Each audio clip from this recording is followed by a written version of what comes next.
All right, to all my Jamaicans, all my family around the world, with this video, I want to get as much likes as possible and share it as many times as possible. Let's make it go viral. Today we celebrate Jamaican Independence.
First, let's begin with a little Jamaican history.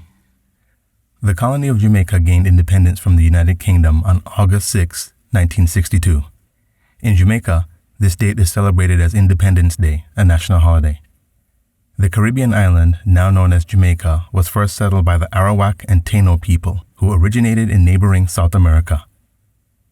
Genoan explorer Christopher Columbus arrived in Jamaica in 1498 during his second voyage to the New World and claimed it for the crown of Castile. At this time, over 200 villages existed in Jamaica, primarily located on the south coast and ruled by caciques, or chiefs of villages. The first Africans to arrive in Jamaica came in 1513 from the Iberian Peninsula. When the British Empire captured Jamaica in 1655, many of them fought with the Spanish, who gave them their freedom, and then fled to the mountains, resisting the British for many years to maintain their freedom, becoming known as Maroons. The British brought with them mostly Igbo slaves, some of which ran away and joined with the Maroons, and even took over as leaders. These former Spanish slaves created 3 palenques, or settlements. Based on the Phoenix ship records, enslaved Africans mostly came from the Akan people, followed by Igbo, Yoruba, Congo, Fan people, and Ibibio people. Akan, then called Coromantee culture, was the dominant African culture in Jamaica. Jamaican enslaved peoples came from West Africa or Central and Southeast Africa. Many of their customs survive based on memory and myths. They included forms of religion in which healing was considered an act of faith completed by obeah, and communication with the spirits involved possession, often induced by dancing and drumming. African-based religions include Mayal and Revival, and later Kumina from Congolese immigrants. Many involve recreational, ceremonial, and functional use of music and dance. They recreated African musical instruments from materials found in Jamaica, such as calabash, conch, bamboo, etc., and featured improvisation in song and dance. Similarly, language, as in Africa, is considered powerful, particularly naming. Jamaicans today move between patois and creolized English and standard English. Jamaican patois was born from the intermixing of African slaves and English, Irish, Welsh, Scottish sailors, enslaved Africans, servants, soldiers, and merchants. The enslaved Africans spoke many dialects, and given the need for a common tongue, Jamaican patois was born. It has been in use since the end of the 17th century by Jamaicans of all ethnicities and has been added to by the Chinese, Hakka, Indians, Lebanese, Germans, and French who also settled on the island. Some words also indicate Spanish and Taino presence in Jamaican history. Jamaican patois contains many loanwords of African origin, a majority of those etymologically from the Gold Coast region, particularly of the Akan language of Ghana. Now let's talk about the flag.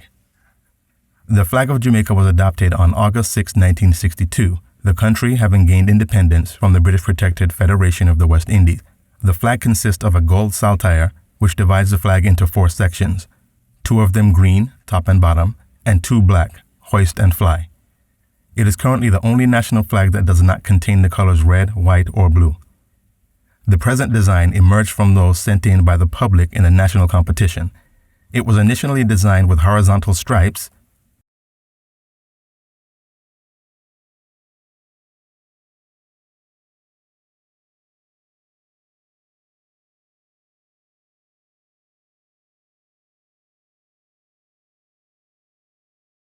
but this was considered too similar to the flag of Tanganyika, as it was in 1962, only the yellow stripes were thinner, and so the saltire were substituted.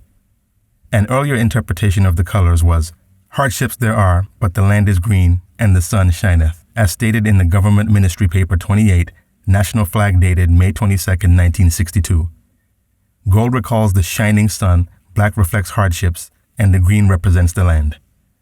It was changed in 1996 to black, representing the strength and creativity of the people, which has allowed them to overcome difficulties. Gold represents the wealth of the country and the golden sunshine. Green represents the lush vegetation of the island, as well as hope. Now let's talk about the food. Ackee and saltfish is the Jamaican national dish prepared with ackee and salted codfish. This is my favorite food. So everybody watching, you can always give me some ackee and saltfish for every occasion.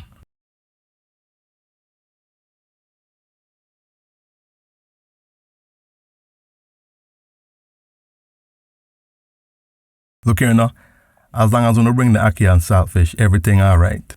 The ackee fruit is the national fruit of Jamaica. It was imported to the Caribbean from Ghana before 1725, as ackee or ackee is another name for the Akan people. Akiem. Because parts of the fruit are toxic, such as the arrows prior to the opening of the husk at the ripening stage, there are shipping restrictions when being imported to countries such as the United States. Salted codfish, on the other hand, was introduced to Jamaica for enslaved people as a long-lasting and inexpensive protein source. For those of you who eat meat, jerk is a style of cooking native to Jamaica, in which meat is dry rubbed or wet marinated with a hot spice mixture. Some historians believe Maroons originally developed it. Other historians argue that jerking originated with the Amerindians in Jamaica from the Arawak and Taino tribes who intermingled with the Maroons. Among the more common are jerk chicken and jerk pork.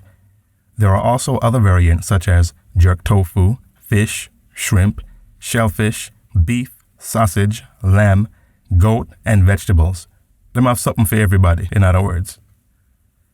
For a complete list of Jamaican dishes, click the link below this video. Now, we move on to the national heroes. The Order of National Hero is an honor awarded by the government of Jamaica. It is a part of the Jamaican honor system that has been in place since 1969. Recipients are permitted to wear the insignia of the order, and they are given the style of the Right Excellent. They are also traditionally honored with a tomb or monument in National Heroes Park, as well as a plaque or shield displayed in some prominent national place, such as the Institute of Jamaica. The insignia of the Order of National Hero is a 14-pointed gold and white star centered on a black enameled medallion. So let's briefly review the national heroes. Number 1. Queen Nanny, Granny Nanny or Nanny, was an 18th century leader of the Jamaican Maroons. She led a community of formerly enslaved Africans called the Windward Maroons. In the early 18th century, they fought a guerrilla war over many years against British authorities in the colony of Jamaica.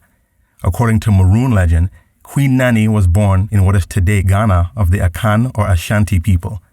In 1976, Jamaica declared Nanny as their only female national hero, celebrating her success as a leader, military tactician, and strategist. Number 2. George William Gordon. He was a wealthy mixed-race Jamaican businessman, magistrate, and politician, one of 2 representatives to the Assembly from St. Thomas in the East Parish. He was a leading critic of the colonial government and the policies of Jamaican Governor Edward Eyre. After the start of the Morant Bay Rebellion in October 1865, Eyre declared martial law in that area, directed troops to suppress the rebellion, and ordered the arrest of Gordon in Kingston. In 1969, the Jamaican government proclaimed Gordon as a national hero of Jamaica. Number 3. Samuel Sharp. He was an enslaved Jamaican man who was the leader of the widespread 1832 Baptist War Slave Rebellion, also known as the Christmas Rebellion, in Jamaica. Samuel Sharp was born into enslavement in the parish of St. James, Jamaica, on a plantation owned by Samuel and Jane Sharp around 1805. He was proclaimed a national hero in Jamaica in 1975, and his image is on the $50 Jamaican banknote. Number 4. Paul Bogle. He was a Jamaican Baptist deacon and activist. He was a leader of the 1865 Morant Bay protesters who marched for justice and fair treatment for all the people in Jamaica. After leading the Morant Bay Rebellion, Bogle was captured by government troops, tried and convicted by British authorities under martial law. He was hanged on October 24, 1865, in the Morant Bay Courthouse. In 1969, Paul Bogle was named a national hero. Number 5. Marcus Garvey. He was a Jamaican political activist, publisher, journalist, entrepreneur, and orator. He was the founder and first President General of the Universal Negro Improvement Association and African Communications League, or UNIA-ACL, commonly known as UNIA, through which he declared himself Provisional President of Africa. Ideologically, a black nationalist and Pan-Africanist, his ideas came to be known as Garveyism. He called race integration the race-destroying doctrine, and felt that the white race should uphold its racial pride and perpetuate itself, and that the black race should do likewise. Number 6. Norman Manley. He was a Jamaican statesman and was born to mixed-race parents in Roxborough in Jamaica's Manchester Parish and was a member of Alpha Phi Alpha fraternity. Manley became one of Jamaica's leading lawyers in the 1920s. Manley was an advocate of universal suffrage, which was granted by the British colonial government to the colony in 1944. He helped to launch the People's National Party, which later was tied to the Trade Union Congress and even later the National Workers' Union. He led the PNP in every election from 1944 to 1967. Their efforts resulted in the new Constitution of 1944, granting full adult suffrage. In 1969, Norman Manley was named a national hero. The Palisadoes Airport was renamed Norman Manley International Airport in 1972. Number 7. Alexander Bustamante. He was a Jamaican politician and labor leader who, in 1962, became the first Prime Minister of Jamaica. He founded the Bustamante Industrial Trade Union following the 1938 labor riots and the Jamaican Labour Party in 1943. He was born as Alexander Clark to Mary Clark, a woman of mixed race, and her husband Robert Constantine Clark, an Irish Catholic planter, in Blenheim, Hanover.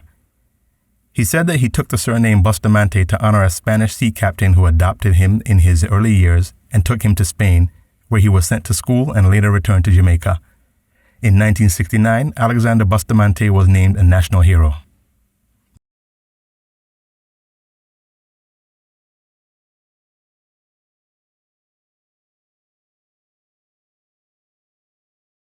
Now, Jamaica is a beautiful, enchanting place, and Jamaican culture has a strong global presence. The musical genres reggae, ska, mento, rocksteady, and dancehall all originated in the island's vibrant, popular urban recording industry. These genres have themselves gone on to influence numerous other genres such as punk rock, jungle, drum and bass, dubstep, and American rap music. Some rappers such as KRS-One, The Notorious B.I.G., Busta Rhymes, and Heavy D are of Jamaican descent. Bob Marley is probably the best-known Jamaican musician with his band, The Wailers. He had a string of hits in the 1960s to 1970s, popularizing reggae internationally and going on to sell millions of records. Sports are also an integral part of life in Jamaica, and the island's athletes tend to perform to a standard well above what might ordinarily be expected of such a small country. While the most popular local sport is cricket, on the international stage, Jamaicans have tended to do particularly well at track and field athletics. Over the past 6 decades, Jamaica has produced dozens of world-class sprinters, including Olympic and world champion Usain Bolt, world record holder in the 100-meter for men at 9.58 seconds, and 200-meter for men at 19.19 seconds. Jamaica has also produced several world-class amateur and professional boxers, including Trevor Berbick and Mike McCollum.